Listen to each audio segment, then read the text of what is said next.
what's interesting is to just give you a flavor for what exactly does DFAR 7012 talk about.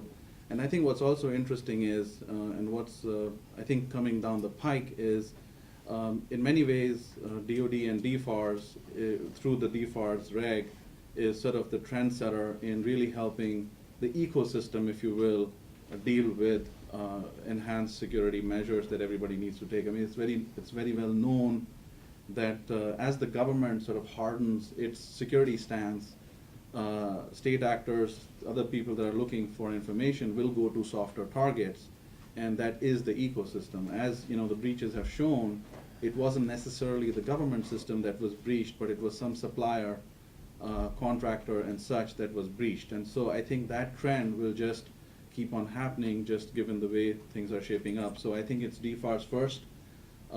We had an opportunity to talk to the FDIC CIO a couple of days ago. He mentioned that 800-171 is coming into his organization. We have some folks from FDIC.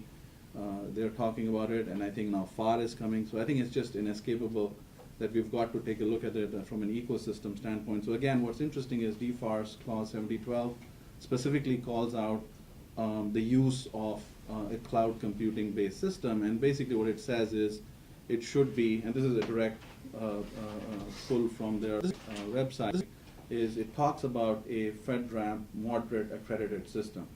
And so I think that's sort of an important piece. So as you're an organization that's looking to get into this space, and I think Kelley mentioned some interesting things around having an enclave or a cordoned off piece, but you've got to figure out a way to go in and make it sort of obviously easy for yourself and try and find a way to meet these requirements. So in terms of really cloud computing, I'm not going to go into the basics of cloud computing. I've had an opportunity to do the first cloud migration for the federal government in 2009 for a system called recovery.gov, so I'll spare you all that gory detail.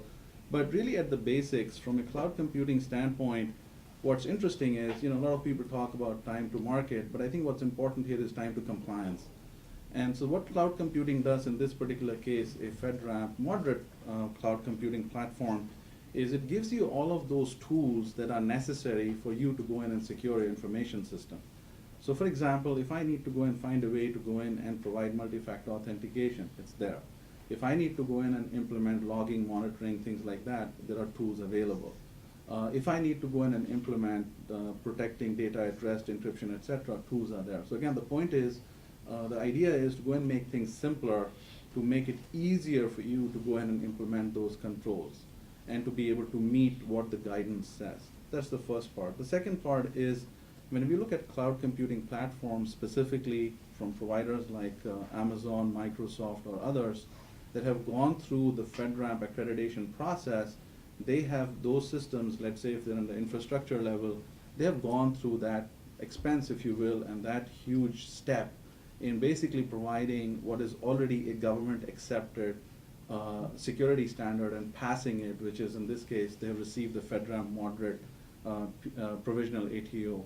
And so really what that means is now you're able to go in and reduce your, I would call, compliance burden to just the pieces that you're responsible for, which in this case is the application and the data. And just since we are approaching the lunch hour, it's really a sandwich, right? So you've got your application by which you go in and access your data. You have the data, and so that's what you're responsible for, but the infrastructure is really taken care of for you. And so if you look at all the sort of interesting security requirements, and I won't go into the control families, but if you, for example, look at the physical control families, things like that, so it's taken care of for you. So I think those are the key benefits that you get by looking at a cloud computing-based solution. So since we do focus on Amazon-based services, and you know, this is just a direct pull from what are the services that are already FedRAMP compliant. So if you're an organization that's looking for a solution to go in and meet these different requirements, we encourage you to take a look at it. And I think Devin made a great point. I think that's one of the big myths that we see is somehow that GovCloud is just for the government and stuff like that. I think, I mean, everybody recognizes that there is an ecosystem, and if you're a contractor, and of course there are licensing terms, these are commercial services, there are terms of use, license terms, etc. You are able to go in and access them. And if there are any questions on that, happy to go in and answer those. But you know, how does exactly compliance or time to compliance help? So I won't go into all the gory details of trying to match 800-171 to specifically what Amazon does or Cloud Platform does. But again, the point of this slide is to just say, okay, for each one of the requirements that you have, there are solutions, again, that are available to you. So again, you're able to go in and reduce your cost and the time to compliance by using that solution option, if that's something that you might want to consider. So in terms of what we've seen in terms of really trying to go in and implement or comply with an information program like this, again, we're not CDI or CUI experts. For those, we have folks from the government to sort of help you and give you guidance on that. And we have folks from industry, again, people, the NDIA is a great organization. They have a lot of great content, and there are lots of people there at NDIA who I introduced earlier. But the bottom line is, it's on you to go ahead and figure out what exactly is CDI, CUI in the context of what you do. Again, dialogue, I think the word dialogue came up a lot. If you don't know and if you're unsure, ask. I think that's probably the safest measure. I think I had an interesting conversation with a company 2 weeks ago, and they were on the phone, and they said they do some interesting work for the Navy, which I won't go into, and they said, well, we made a determination we have no CUI. And I said, well, oh, that's great, good for you. How did you make that determination? And they said, we ran a scanner on our systems and we looked for the keyword CUI, and we were told we have no CUI. I said, that's great. I hope whoever you're talking to is helping you out. But again, the point of it is, I think the larger issue though here is, jokes apart, I think what the government is trying to do, and I think all of us within the ecosystem, what we're trying to do is, ultimately it is about information security. I mean, ultimately it's sensitive information. It's not just about taking a checkbox and saying is it CUI or not and stuff like that. I think the larger issue here is there is information, sensitive information at risk, and if we are in that ecosystem and we are interested in doing business with a customer like the US federal government or DoD, I think the onus is on us to make sure that we're responsible with that information. I think that's sort of the larger picture, but again, I just share that story with you as an anecdote. Again, review your security policies, procedures, rules, all the interesting stuff. Again, Devin talked a little bit about information sharing agreements and things like that. Again, I think documentation is important. I think as any good legal consultant will tell you, you need to have that together. The second part then is go in and build a compliant solution, and there are different options. We have a free ebook for those of you that are interested. And you need to essentially, at a high level, go in and look at what exactly are the services that you want to consume. And again, you don't have to go and pre-buy those services. You can buy them as you consume them. When we look at there are different options around FedRAMP moderate cloud services. One of the big ones that we recommend that you take a look at is, do you have any kind of an ITAR obligation? Because that does change a little bit of the game or the service that you want to go for. So basic quick steps, take a look at what your requirements are, define if you've got some kind of an ITAR requirement that will sort of drive your solution. And then finally, most important, I think, is go in and create your security documentation. Really the compliance documentation, I think NIST, SP 800-171, and quite honestly, a lot of the other special publications from NIST do a great job of outlining what those are. I think the SSP, for those of you that have done federal IT systems, it's straightforward. I won't say straightforward, but you know exactly what it is and how it's made. One of the things I've noticed is, again, it's a process of change and everybody's sort of trying to work through this change. I think one of the things around the SSPs, there was some guidance provided or clarifications provided by DoD that, they're not necessarily prescribing a specific format, just go ahead and document what you have and do. You're certainly at liberty to do so, but I think I would encourage you to go ahead and look at the prescribed format that NIST has, because ultimately, think about the person that's going to read that SSP. That is generally going to be some kind of a government IA person. They are trained for many decades now to go in and read an SSP, and it means something specific in their mind. So if you come up with a little bit of a storybook that is very different and you call that an SSP, I'm not saying you'll run into issues, but it might just take them longer to read your document and might raise more questions. So we have a template. We're actually redoing 818, Special Pub 818, which is Security Plan Development Guidance. we're working on Rev 2 of that, but there's sort of an outline in the back, and we're also going to put a very high-level template on it. We're not going to include it in 171 or 171A because we didn't want it to be perceived as being, prescriptive, but we're going to put a link, we're going to put a template out there when you go to the 171 landing page, there will be an SSP template there that, it'll be very high level, but Yep. like Absolutely. what GP is saying, that'll, Yep. may help if everyone uses it, that it'll be standardized in, at least in appearance. Absolutely, and I think from your perspective as sort of, the community that's doing business with the government, I think it's in your best interest to capture the information in a manner that everybody can understand and such that you want to go through that compliance process as quickly as possible. If everybody, reads up your document and it's totally different from what they're used to seeing, it may just delay things. Again, nobody's prescribing it, but again, it's just a good practice and encourage you to take a look at it. Plan of actions and milestones, again, these are specific requirements. Again, those of you that have done government systems for the government, you've been doing this every day, but again, these are some of the basic things. IT contingency planning, this is not a requirement necessarily, but again, there are incident reporting requirements, things like that. The more you can do to put together essentially a good plan, I think it'll help you. And again, those of you that have been doing this for a while, I always think that security and compliance can be a competitive differentiator and an offensive strategy where you go in and say, you know what, this is what we do. In addition to my CMI level 5 or 3 or whatever, here's my SSP, here's my POEM, here's my ITCP. This is how we go in and report incidents, and that'll just save you, in my opinion, a lot of time in going through these, aggravated sort of compliance processes. Again, I mean, at the other side of the table, on the government side, they're also looking for a way to go in and make sure that that you are compliant. And the more they see a contractor that understands it and is responsive and has got their stuff together, I think that, in my opinion, should reflect positively on what you do. So again, what we see a lot of in some of the technical implementations, I'll go through this quickly. Again, this is just common sense stuff, right? Now, again, this is what the government, we talked about NIST 800-171 being a technical document. All it is doing is specifying very common sense technical requirements. And however you choose to implement them, you can, but again, in what we've seen, cloud computing just offers you standard blueprints in taking care and not having to reinvent a lot of these wheels. And we'll make these slides available to you if there is interest. Feel free to ask us any questions. Again, I'll skip through all of these. Again, these are just common IT security and information protection best practices.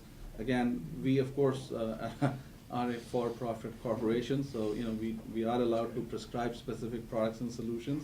The government may not or cannot. But this does not mean you have to use these tools or whatever, just giving out information if you're interested. A lot of them are open source. They don't even cost you money to go ahead and implement. So, pleasure to have Ms. Dempsey here from NIST, who is one of the co-authors of this publication and many, many others. And I also have the great pleasure of having Mr. Casey here from the National Archives and Records Administration to talk about CUI. In a lot of the conversations we've had in industry, so we, stackArmor, we basically provide FedRAMP moderate compliance solutions for the DoD community. And so the number one question that we get is, what exactly is CUI, and how do I find it, and do I have it or not, and all of that fun stuff. So there is no other person than Devin to give us some clarity on that. And again, this, just by way of quick introductions, again, this event is not necessarily a DFARS related event. So I think just out of respect for the speakers, they may not be in a position to go in and ask or answer specific questions on DFARS related. But again, the DFARS guidance is based on NIST SP 800-171. So your goal and objective is hopefully to better understand that and all the fun stuff that goes with it and what is CUI. For those of you that are really interested in DFARS and all of that, we have our colleague Stacy Kulikan, who is a former DoD acquisition specialist. She can walk you through this, and I have wonderful, wonderful colleagues here from my NDIA, Bob and Mr. Sanchez there. They can tell you more about the DFARS clauses, and then, I think anybody else. So if you have specific questions, I've been pretty impressed with what they know and how they're helping the community. So please feel free to reach out to them and ask them any questions you have around DFARS. With that, what I will do is hand it over to our first speaker, Ms. Dempsey.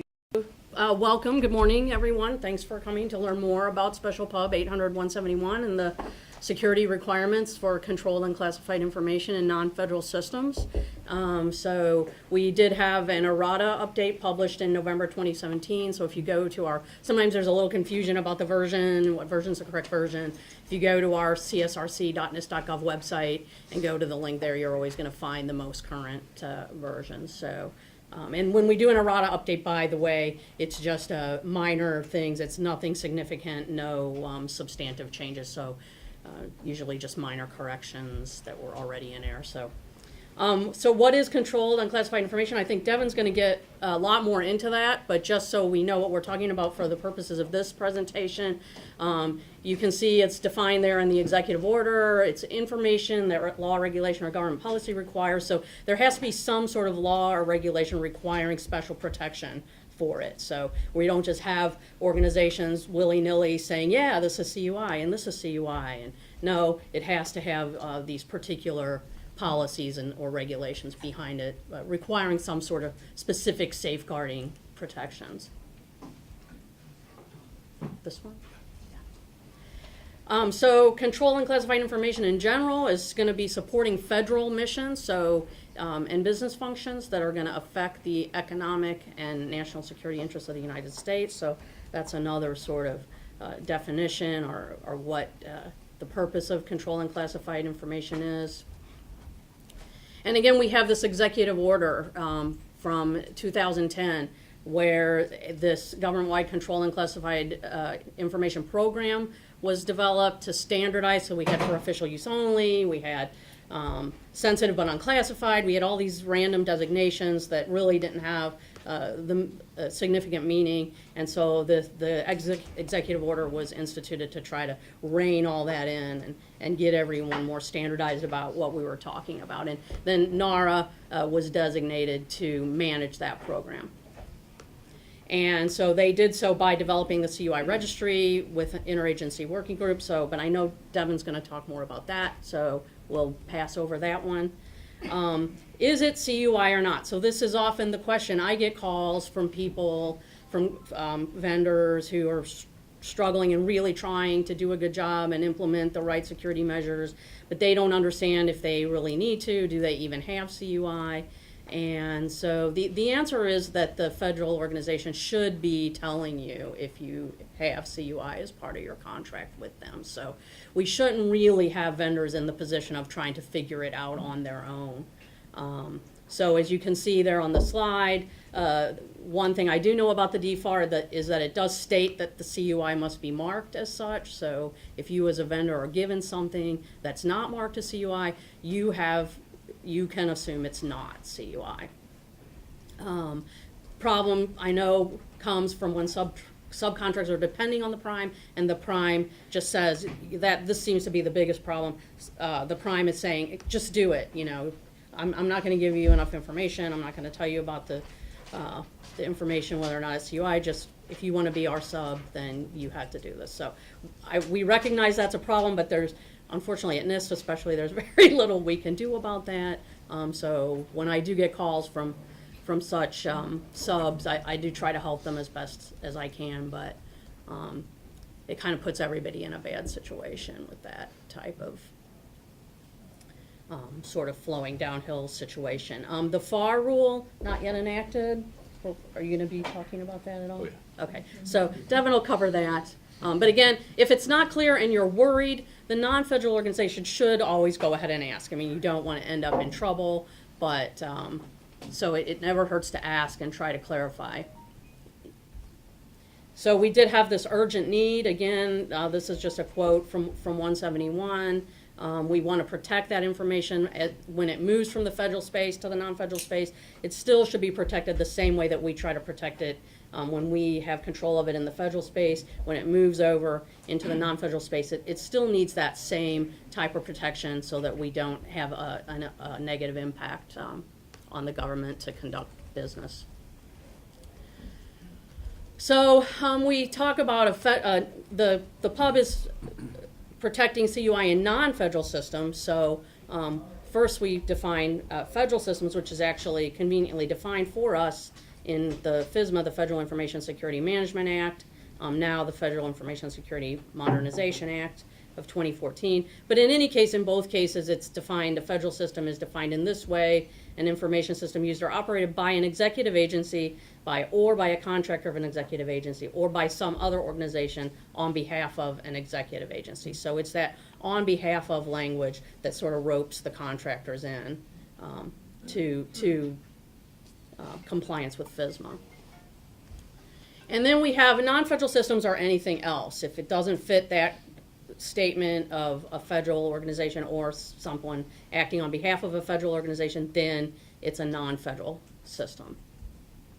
And a non-federal organization, of course, is an entity that owns a non-federal system. And so some examples, we might have federal contractors. In some cases, we definitely have state, local, and tribal governments, colleges and universities that are being given information, a CUI, and they're not a contractor. They're not really acting on behalf of them. A good example is the federal government gives the federal IRS gives state Internal Revenue Services federal taxpayer information. So that's certainly CUI. But when it moves from the federal IRS to the state IRS, that doesn't mean it doesn't need to be protected anymore, right? We certainly want that information to be protected. And so that's a prime, easy example of when 171 applies and those state governments need to protect that taxpayer information using 171. Colleges and universities often have grants and things like that where they might be given federal information to do a study or something like that, but it's really not on behalf of. So anyway, we have a three-part plan for protecting the controlled and classified information. We have the federal CUI regulation that came out last year. It was finalized and officialized. And then we have our special Pub 80171, which defines the security requirements to protect the CUI. And then we have the Federal Acquisition Regulation Clause coming up. Again, I think I should have updated that slide, but I think Devin will have some information for us on that. What will the CUI regulation that was finalized last year, what does it say? It says that CUI is at least moderate for confidentiality. So when we talk about the risk management framework, we did the categorization step for you. It's moderate for confidentiality. And the CUI regulation defines on behalf of an agency what that means, and it talks about the systems that process, store, or transmit CUI. They may be federal or non-federal. When they're federal, including those contractors, FISMA applies. When non-federal, 171 applies. And so here's how the CUI regulation defined on behalf of an agency. You can read it there. It occurs when the non-executive branch is using or operating the information, and those activities are not incidental to providing a service or product to the government. So I know that's still a little squishy, and there's still a little bit of a gray area there, but it's really challenging to sort of define that across the board so that it applies to every situation. So it is still kind of situational, but that's the guidance that we have to keep in mind when we try to decide, does 171 apply or does full-on FISMA apply? So, and what's the difference? The difference is really that if FISMA applies, you might have a few extra things to do. Then you become concerned about availability and integrity as well, not just confidentiality. So the purpose of 171 is, to provide those recommended security requirements. I think we've already been over most of this. When the CUI is not resident, when the CUI is resident in non-federal systems, where the CUI, where there's not any other specific safeguarding requirements. So some controlled and classified information has really specific safeguarding requirements, and those are followed, that always takes precedence. Any specific requirements for a particular type of information that are prescribed in law, that would take precedence. And then, again, when the information systems are not operated on behalf of the federal government. And so it also applies, this is a little bit repetitive, but applies only to the components of the systems that process, store, or transmit CUI. So you can enclave off part of your system, you can designate, these servers and these workstations or whatever it is that process, store, and transmit CUI, and you only have to apply the 171 requirements to that part of your system. Or, the fact is, though, the set of requirements in 171 are pretty decent security requirements to protect, if you are concerned about protecting all your information and all your organization's information. It's not a bad set to start with. It's a pretty good set to start with. But from a legalistic perspective, you only have to apply it where you're processing, storing, and transmitting the CUI. Our target audience is quite broad, anyone who's developing systems, acquisition or procurement responsibilities, and this is really from the federal side. The federal procurement and acquisition people really need to be familiar with the requirements in 171. Anyone who's managing information security or risk. And you can see there a lot of federal roles named: authorizing officials, CIOs, CISOs, system owners. And then if you're doing security assessments, you would also want to be familiar with the 171 requirements. So we did make, when we wrote 171, and we wrote it with our partners at NARA and partners at DoD, we made these three primary assumptions. That one is that the requirements to protect CUI are consistent, so we assume that that's going to stay static. Safeguards implemented to protect CUI are consistent in both federal and non-federal. That was really one of the main purposes. We didn't want a two-state solution in this case. We wanted the same protection measures being placed on the CUI when it's in the federal space and when it's in the non-federal space. And again, confidentiality no lower than moderate. So some additional assumptions that we made about non-federal organizations, in particular, that they have some technology infrastructure in place already, that they're not just starting with, with no servers, no network, something's already there. They've got something, some type of information technology going already. They have controls in place already. They haven't been doing nothing. They're responsible contractors that have been doing their due diligence and protecting their own information. And so they're not completely unfamiliar with information security. But at the same time, they may not have all the necessary structure or resource to satisfy every CUI requirement. And in those cases, they do have the option to implement alternative but equally effective security measures, and they can describe that, what they've done in their security plans. And also that they are allowed to implement a variety of solutions. So that's why the requirements are somewhat vague, because then it allows organizations to come up with their own solution to meet the requirement.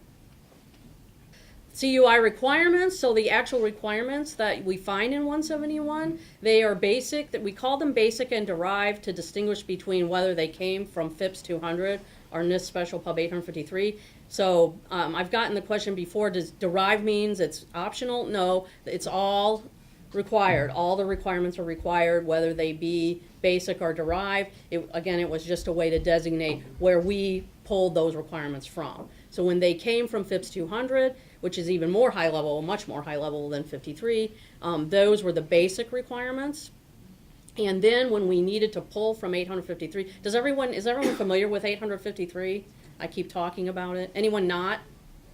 So 853 is a security catalog of controls, so it's quite a large set. And we have in 853 defined low, moderate, and high impact baselines.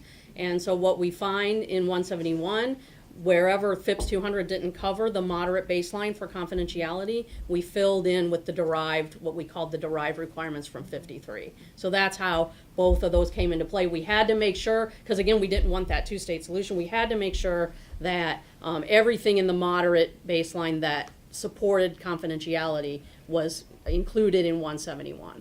So that's how we came up with that. And then we tailored that set to eliminate requirements that are uniquely federal, for instance, the authorizing official, various things like that we didn't need for the non-federal organizations to do, or the control or the requirement was not directly related or didn't directly support confidentiality.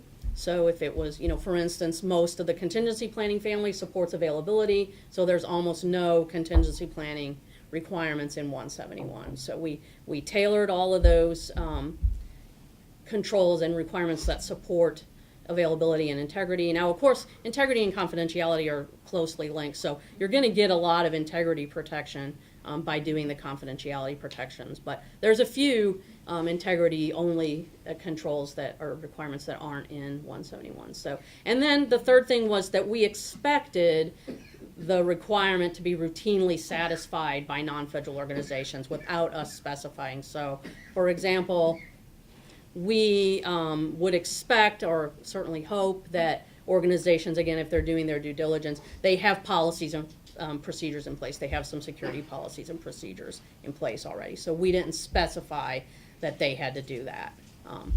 But of course, we're expecting that they did.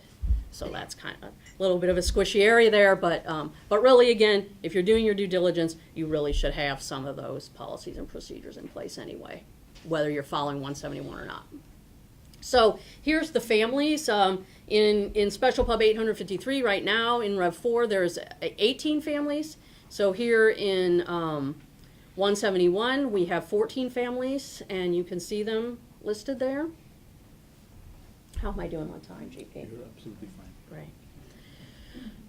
So the structure of those security requirements that we find in 171, again, I talked already about the basic security requirements that came from FIPS 200, and those are going to be even more high level than the derived requirements from Special Pub 853. But they're all in there. And here's an example from the configuration management family. We see the basic requirement, 3.4.1, establish and maintain baseline configurations, and so on. So that's pretty high level. Establish and enforce configuration settings. And then we had to drill down to make sure that changes to the system were being managed, and that the impact of the changes from a security perspective was being looked at, was being analyzed, and then defining and documenting and approving restrictions, who's allowed to make the changes that's being. So those are, again, things from the moderate baseline in 853 that we needed to include. So this is just an example, but hopefully you can see how we came up with the requirements that ultimately are found in 171. And then to help bring it all together, we have these two appendices. Appendix D has the mapping tables, which maps the requirements from the 171, the CUI requirements, to ISO 27001. So for a lot of you in the contracting world, you maybe were already following ISO 27001. So we wanted you to be able to see what you've already done and how that is going to apply to the requirements in 171. And then, of course, also map to 853. And that can help you if, in some cases it might be challenging to really, if you don't have good security expertise at your organization, to even understand what the control means. And so there's a lot of more detailed information in 853 that's just, so that mapping is just intended to help you, give you another place to go that might get you started down the road to getting the security requirement put in place. And then we have Appendix E, the tailoring criteria, and when I talked about this, in that Appendix E is a table that shows the whole set of the moderate baseline from 853, and then it shows where we tailored it out or if we tailored it out. If we tailored it out, was it because it was uniquely federal? Was it because it didn't support confidentiality? Was it because we expected it to be routinely satisfied? Or then the other fourth category is it is a CUI requirement. So you'll find 4 different items in there. Oh, okay, I put these, I think I added these in this. I didn't have excerpts in my previous presentations anyway. So this is an excerpt from Appendix D. That's the mapping. So you can see the awareness and training family, the basic requirement that came from FIPS 200, and then you can see that that maps to AT2, security awareness training, which in turn maps to the A.7.2.2 and so on from the ISO 27001. So you can kind of see how it all ties together and where you are if you're using one of those other control sets already. And then here is the excerpt from Appendix E. And so you can see, so NFO is the, we expected organizations to routinely satisfy that. So there's your policy and procedures. You can see the ones labeled CUI are the ones that are part of the CUI requirements. And then we have another NFO. I guess I don't think I could find one that had all 4 choices that I could fit on the page. But timely maintenance, that NCO means it does not support confidentiality. So, and timely maintenance, of course, would be an availability supporting control. So that's what those appendices look like. A little bit about 171A. We have 800-171 Rev 1, and then we published that errata for consistency with 171A. In fact, when we went through and we were writing 171A, we found that's where we were finding some issues, some sort of where minor clarifications were needed. We added some footnotes and so on. And then we developed 800-171A to help organizations with assessment procedures so that they can do a self-assessment and perhaps use that information to demonstrate compliance to DoD organizations, perhaps. There's also, at the same time, around the similar time, another NIST organization, MEP, put out a handbook, 171 assessment handbook. They're very similar. They come at the problem from sort of 2 different angles. They both pulled, so has anyone looked at the handbook, the MEP handbooks? A few of you have. And then 171A, has anyone looked at 171A? Okay, great. So, thanks, Devin. Yes. For just as an example, so a lot of the information in both the handbook and 171A came from 853A, which is the assessment procedures for 853 control sets. So all of the, for instance, in the handbook, it says who should I talk to, what should I look at. All of that is exactly the same thing as the assessment objects that came from 853 and that are in 853, sorry, that came from 853A and that are found in 171A, the same things. So across those 3 pubs, those items are basically exactly the same. So then the other difference is the MEP handbook comes at from asking you questions. Did you do this? Do you have this? Whereas 171A is more high level, assumes maybe more knowledge on the part of the security staff, and just says, determine if your organization did this or not. And then again, you have those assessment objects to look at, to interview. Who should I interview? What should I look at? What should I test? We did have our public comment close on 171A. It's still in draft. Closed January 15th.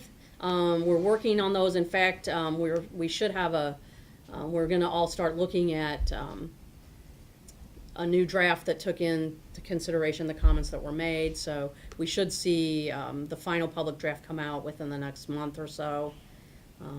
And then 171A finalized probably around the late spring or summer time frame. And here's a little bit more about 171A, assessing security requirements for CUI. We provide that methodology to determine if the safeguards, the security requirements, how you've implemented them, Are they implemented correctly? Are they operating as intended? Do they satisfy the requirements in 171 to protect the CUI? You can use it and do a self-assessment. You can have a third-party assessor apply it and use it in your organization, or the sponsoring organization could use it. Again, it is aligned with 853A, as is the MEP handbook. There's 3 assessment methods: interview, examine, and test, and assessment objects relevant to each requirement. So again, if the test method, or if the assessment method is examine, what should I look at? Should I look at this policy? Should I look at your logs or whatever? Or if it's interview, who's the right person to interview? There's varying degrees of rigor based on customer-defined depth and coverage attributes. So that means how many, what sampling size should I use? Should I look at every single procedure? How much in depth should I apply? Should I just skim it and make sure everything's there? Or should I read every word, you know, and really make sure that it's exactly right? So that organizations have the option to apply the degree of rigor using depth and covered attributes, and that all comes out of 53A as well. So if you look at 171A and there's not quite enough there, you can always get some additional information by looking at 53A. And this is something that we struggle with 53A, and we expect to also struggle with in 171A. Those assessment methods and objects, there's 3 assessment methods. There's multiple assessment objects associated with each assessment method for every control. So we almost never expect you to use every single method and every single object. The organization chooses, again, based on how much depth and coverage they need, how much to examine, how many things to examine, how many methods to apply. Do they need just to interview people, or maybe they also need to examine some things and test some things? So it depends on the level of assurance that you need, and we're going down another road that I know we don't have time for, but anyway, that's 171A. Here's an example, and we see here, and I put potential in red to highlight that it is potential. There's no assumption that you would examine every single one of the things in that list. You know, you pick out a few that you need to, if you're the assessor, what gives me a warm and fuzzy feeling? What gives me the assurance I need so that I can write down, this is good, there's no risk here, or the risk is acceptable here? What do I need to examine to really feel that type of assurance? So that's what you should be thinking about when you're determining if you're going to do an assessment, or you're going to have someone do an assessment for you. You can specify to them what you want them to do and what you want them to look at. And then we added, so this supplemental guidance, we added this in 171A. This actually really should be in 171 because it's more about your implementation requirements, but you know, for various reasons, which I won't go into, that information didn't get in 171, and so we're putting it here in 171A, but our hope is ultimately to move it into 171, which is really where it belongs. But either way, the information is there. It's largely taken from 53 and the supplemental guidance for the respective controls in 853. So it's just been placed there in 171A to help organizations get more information. It's not meant to imply additional requirements. It's just by way of explanation. And we've actually even changed the heading there as part of our comment adjudication with 171A. We're not calling it supplemental guidance now because there was an implication there that there was a requirement in some people's minds.